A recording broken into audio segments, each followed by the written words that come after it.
I've been feeling so down, yeah. Can you tell me why? Can you tell me why I'm down, yeah. No. Assalamualaikum warahmatullahi wabarakatuh. Di sini kami dari kelompok 2 akan menjelaskan materi tentang penilaian eksternal. Tetap simak penjelasan di video kita ya. Selamat menonton.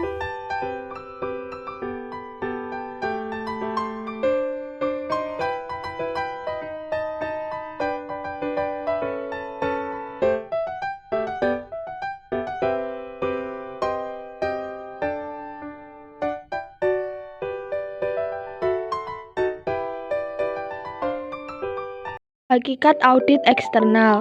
Audit eksternal yaitu audit keuangan yang dihubungkan dengan auditor yang bekerja di luar atau independen dari perusahaan yang diaudit.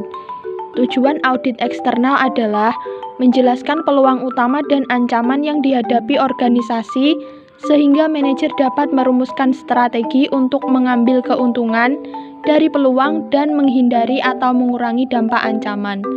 Audit eksternal berfokus pada identifikasi dan evaluasi tren dan kejadian di luar kendali dari perusahaan tunggal seperti peningkatan persaingan asing, pergeseran populasi atau penduduk, penuaan masyarakat, kecemasan konsumen dalam bepergian, dan volatilitas pasar saham. Pengaruh atau tekanan eksternal dapat dibagi menjadi pengaruh ekonomi, pengaruh sosial budaya, demografi dan lingkungan alam, pengaruh politik, pemerintah dan hukum, pengaruh teknologi, dan pengaruh kompetitif.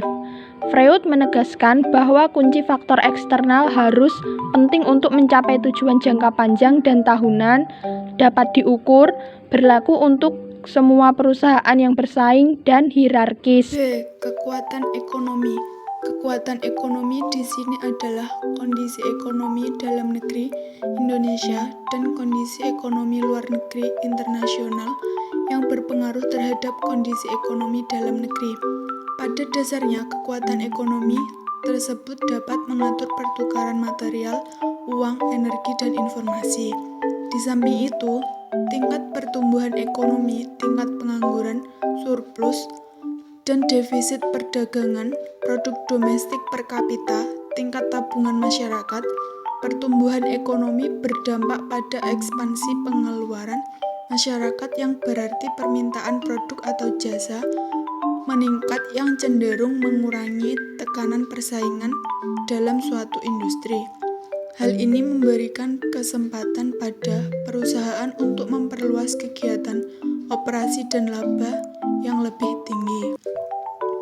Kondisi ekonomi dalam negeri tercermin dalam asumsi dasar ekonomi makro sebagaimana terdapat di dalam APBN, antara lain A. Pertumbuhan ekonomi, B. Inflasi, C. Suku bunga, D. Nilai tukar, E. Harga minyak, F. Lifting minyak, G. Lifting gas, H. Pendapatan negara, I. Defisit anggaran, C. Belanja negara, dan K. Keseimbangan primer.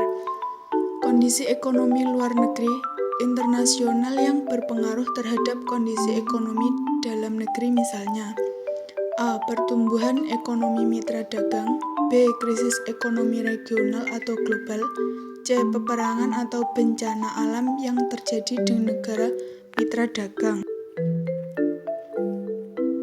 Kekuatan sosial budaya. Kekuatan sosial budaya adalah kekuatan yang mencakup nilai-nilai kemasyarakatan, sikap, pengaruh budaya, dan gaya hidup yang mempengaruhi permintaan untuk barang dan jasa tertentu, serta faktor demokrasi seperti ukuran populasi, laju pertumbuhan, dan distribusi penduduk. Kekuatan demografi adalah hasil dari perubahan dalam karakteristik suatu penduduk seperti jenis kelamin, usia, ras, etnis, gender, dan kelas sosial. Kekuatan sosial mengacu pada perubahan adat istiadat dan nilai-nilai yang dianut oleh masyarakat, dapat menciptakan peluang dan ancaman bagi perusahaan. Kekuatan sosial budaya bervariasi sesuai dengan lokasi. Contohnya adalah kecenderungan menuju gaya hidup yang lebih sehat, dapat mengalihkan pengeluaran untuk peralatan olahraga dan kelompok kesehatan yang jauh dari minuman beralkohol. Kekuatan politik dan hukum. Pemerintah baik pusat maupun daerah merupakan pembuat regulasi, deregulasi, penyubsidi, pemberi kerja, dan konsumen utama organisasi. Oleh karena itu, hal-hal tersebut dapat berperan sebagai peluang utama atau ancaman bagi organisasi kecil maupun besar. Untuk industri dari perusahaan yang sangat bergantung pada kontrak, pemerintah atau subsidi, prediksi tentang politik dapat menjadi bagian yang penting dalam audit eksternal. Ketergantungan global yang semakin meningkat di kalangan ekonomi, pasar, pemerintah, organisasi memaksa perusahaan untuk mempertimbangkan dampak potensial dari variabel-variabel politik dalam perumusan dan penerapan strategi kompetitif mereka. Di hadapan resesi global yang mendalam, banyak negara melakukan usaha untuk melindungi industri mereka masing-masing. Sebagai contoh, Uni Eropa telah memperketat peraturan dagang dan melanjutkan subsidi untuk berbagai macam industri mereka, sedangkan mereka membatasi impor tertentu dari negara lain. Kekuatan teknologi. Kekuatan teknologi mempresentasikan peluang dan ancaman yang harus dipertimbangkan dalam perumusan strategi. Kemajuan teknologi bisa secara dramatis mempengaruhi produk, jasa, pasar, pemasok, distribusi barang, pesaing, konsumen, proses, produksi, praktik pemasaran, dan posisi kompetitif organisasi. Kemajuan teknologi dapat menciptakan pasar baru yang lebih baik, mengubah posisi biaya kompetitif relatif dalam suatu industri, serta mengakibatkan produk dan jasa yang ada saat ini usang. Perubahan teknologi bisa mengurangi atau menghilangkan hambatan biaya antar bisnis, menciptakan masa hidup produk yang lebih pendek, menciptakan kelangkaan dalam keterampilan teknis, serta mengakibatkan perubahan dalam nilai dan harapan karyawan, manajer, serta konsumen. F. Kekuatan kompetitif. Keunggulan kompetitif dimaksudkan sebagai keunggulan yang melebihi para pesaing, yang diperoleh dengan menawarkan nilai lebih kepada konsumen dibanding dengan yang dilakukan oleh pesaingnya. Keunggulan kompetitif dapat dicapai oleh suatu perusahaan dengan menciptakan value yang lebih baik dibanding pesaing dengan harga yang sama, atau menciptakan value yang sama dengan kompetitor tetapi harga lebih rendah.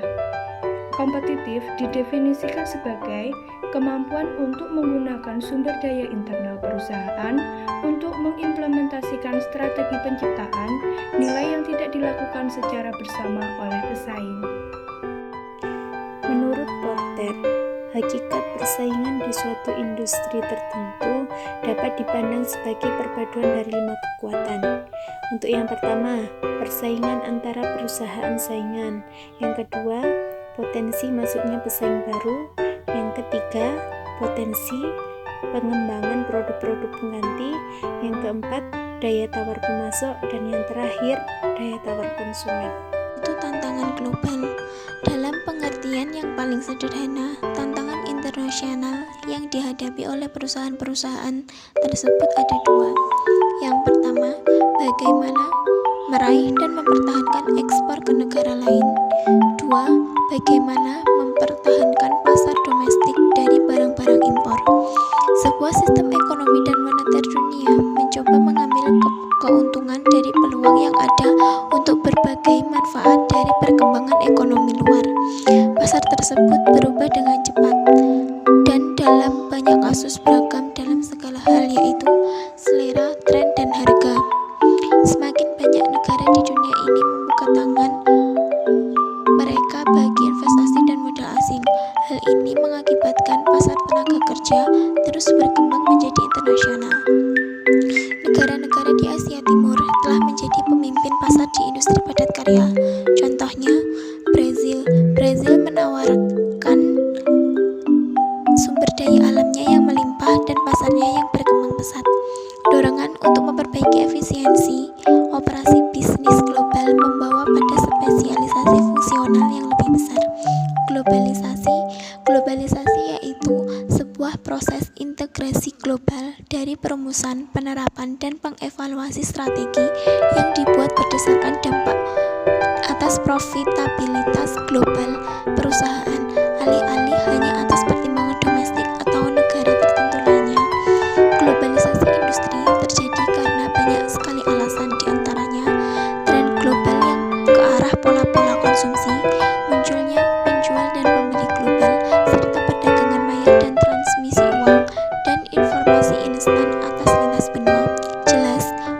industri yang